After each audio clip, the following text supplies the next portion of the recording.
Okay, where are you coming from? I'm coming from broadcasting from Boston, Massachusetts, where it's currently 80 degrees and 80% humidity, which is kind of insane. Oh, I love the 80 degrees. I hate the humidity. Yeah, it's really uncomfortable. Yeah. You know, that's one thing I love about California, but what sucks about California is that never changes. Like there's no seasons. Yeah, I was there for 6 weeks the year that I got married, because my husband's from California, Hmm. and I was like, I'd never been to California before then, and I was really by the end of 6 weeks, I was really freaked out by how consistent the weather was, Mm. because I've always lived here, and it's always just really, yeah. How are you, real quick, I'm good. How before are we you? good? Well, what are you up to, as in your life? What are you doing? Was it PhD? What were you doing in the? Are you? Yeah, I'm finishing the PhD, so I'm writing my Uh-huh. dissertation right now in Wow. philosophy, but I'm writing on philosophy and psychology. So um, I'm I'm writing on post-traumatic stress and combat trauma, and this is Nice. That's interesting. yeah, it's really I love it. I think it's fascinating. So it's fun insofar as my work, but So let me ask you this before we get to the questions. What do you want to do with all that you've built and all that you're learning with that?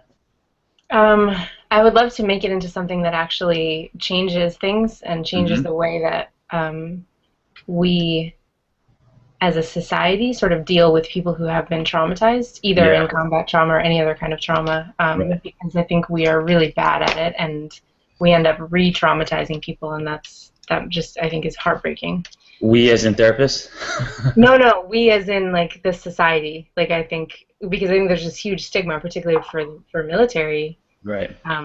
members, like they don't get help Yeah. because Yeah. they they feel like they can't, or there's it's a sign of weakness or whatever, and I just think that's really heartbreaking to have all that, to have experienced all that, and then have to sit alone with it on top of that. So, I would say 90% of my clients have been through some form of trauma. yeah. And no one talks about it. Like everyone is like, and it's funny. One of my students right now is he works in a drug treatment program. Hmm. He says that in their intake process, he asks them like, "Have you ever been traumatized?" And they say no. And then he's like, "Okay, let me just ask you a few follow-up questions about that. Have you ever Right. witnessed someone get shot? Yes. Have you ever had a Yeah. loved one die? Yes. Have you ever been shot? Yes. Okay, Yeah. no trauma though, you know." And it's like, what? I had someone that was the same thing. I was asking him about the trauma, and he's like, "No, I haven't. Nothing's really happened to me that was big." There was this one time that I was forced with a group of people, and we dismembered a body, Ooh. and I was like, "Oh, okay." Did you see this on television? No, we actually.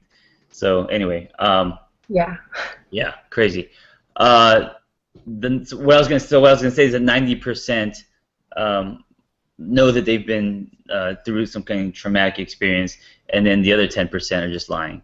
Yeah, right. Or just not like they think that trauma means something other than what they've experienced because they've Right. experienced it, and trauma Right. seems like something you can't experience or something. I don't Right. know. Now, are you going to coach people through their trauma, PTSD? I mean, I would love to. So I have a degree problem and a money problem. So I'll have a PhD in philosophy, which doesn't really mean anything in the world, Yeah.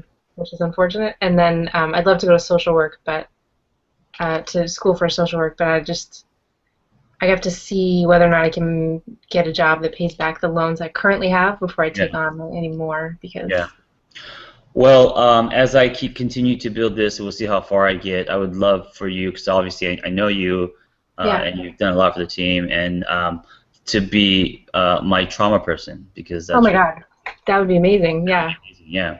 But yeah, hopefully as we get there, we'll continue to talk about that. we'll get But there. We'll get there. let's talk about these questions. Yes. Okay. So full Okay. disclosure, I actually didn't look at them, so I don't. I Oh, don't have perfect. any idea what you're Yeah, gonna say. you know what? I don't think you should. I only did it because so many people are afraid to answer Yeah. questions that they don't know. Right. I think the point is to not know, so that'll be better. And Yeah. there's no wrong answer, you know? Right. Exactly. Just like philosophy. But if I say Yeah, and anything weird, then I don't have accountability. I don't accept accountability for that. yeah, and the thing is, I'll come up with an idea and I'll just do it, and I don't care if it quote, 'cause like to me, there's no. I try not to use the word failure, so this idea of just talking to real people and people that are in this community. I just had this idea. I was like, let's do it. Let's do a video. Let's show some faces. And so this is a very casual thing. It's not. Yeah, I have to say something about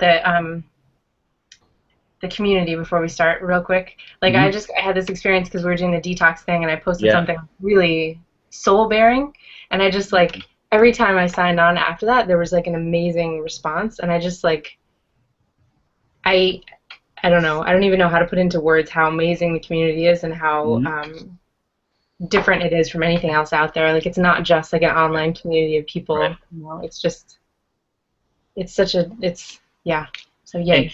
And you know what, can I just say, and I'm not trying to sell it, because it's my platform, I get more out of reading what people are sharing than the actual shares that I have.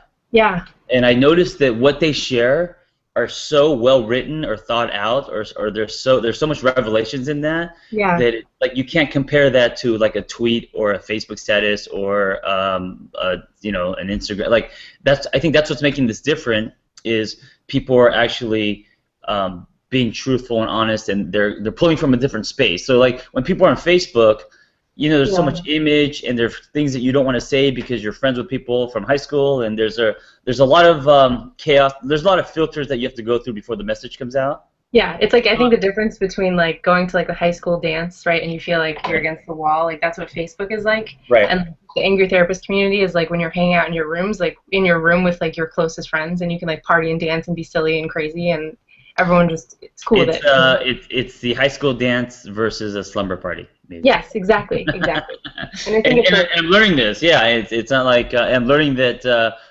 with playing with these tools, how people respond, how people react, and what's different. And I think that's it. I think Facebook has a lot of filters with people. You're either going to just try to be clever or funny, right? But you're always going to be at a distance. And hopefully, at the therapist, what I'm learning are people are really being vulnerable.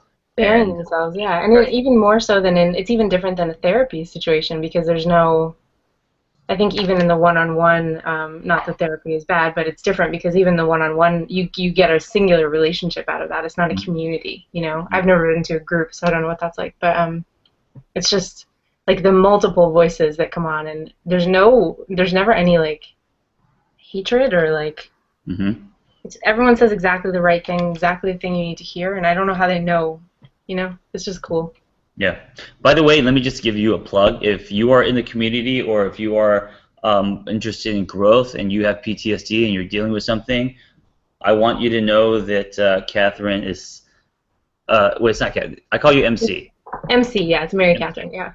MC is getting a master, not master's, a PhD in this kind of stuff. You studied it, and you have a genuine desire to help people with it. So I just want to put that out there. So you can email me, and we could. My goal is to get you to start coaching. Yes, I would love that. I would love that. Like I would do that in a second. Cool. Okay. Questions. What is your idea of perfect happiness? Perfect happiness. Sleeping late, having a nice coffee, and then not having anywhere to be. Real quick, who's the guy that does these questions? Is it something? James Lipton. Yeah. Okay. So the difference, and I think when he asks these questions, he just goes really super fast, right? He doesn't really respond to them. Yeah, it's just like it's like a lightning round, like boom. Yeah. So the difference between him and I is that I actually have things to say back as you. Okay. And so what I was gonna say is I love that answer because it's so simple. Yeah. And when people, the reason why I hate the word happiness is because when people say it, it's so loaded. Yeah. And they think, oh, like happy, what does that mean? And so your answer was what? You said wake up to what?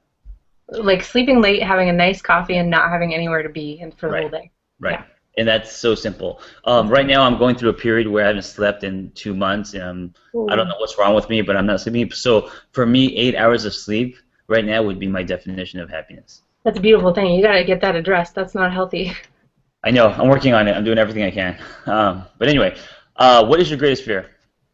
My greatest fear is losing Josh, my husband, my partner. That's the greatest fear on like the grand scale. The greatest fear that motivates me and doesn't let me sleep sometimes is not being able to pay off my debt for school. Yeah, and I think people can relate to that fear. Yeah. Yeah. Heavy. Which living person do you admire the most? John Kim. No, I'm just kidding. I think my father-in-law at the moment. He's he's a badass. I also really admire people who have been through trauma, particularly service members. That sounds cheesy, but I read Yeah. their stories every day, Yeah. and I admire them for just continuing on, you know. But my Absolutely. father-in-law is also really, he's just a badass generally. A lot of times when when I think my life sucks, I imagine the people in the military and what they go through, not only physically but mentally and Yeah, all that. And then it's like, I'm having a bad day because what? There's traffic. yeah, right. You know?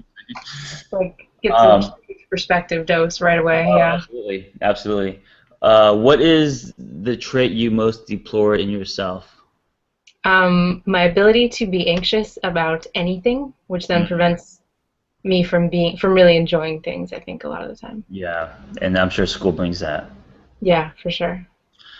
This one's kind of personal. What do you dislike about your appearance? Everything? Everything? Okay. Yeah.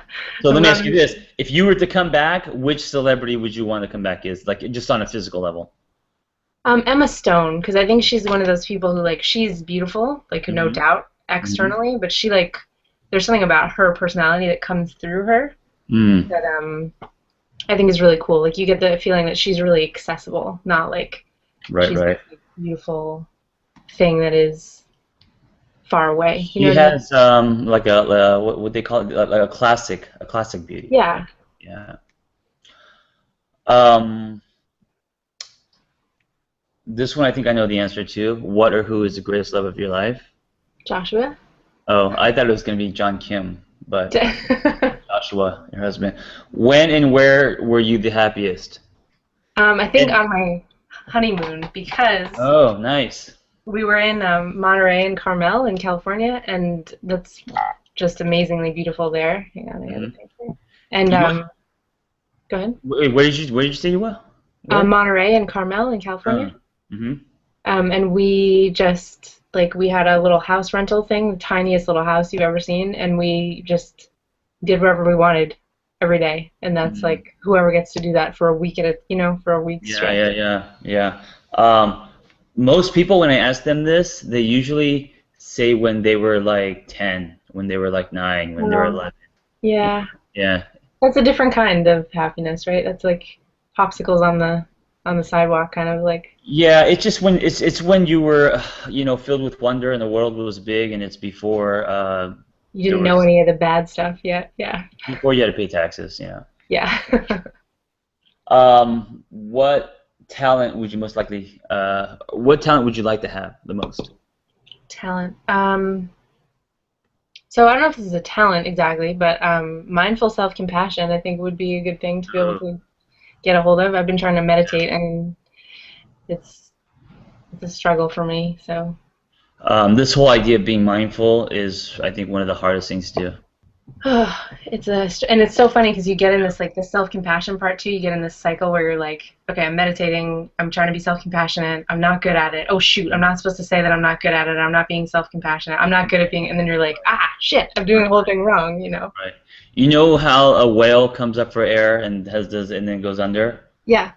With me, being mindful is just it's that part where the whale comes up for air.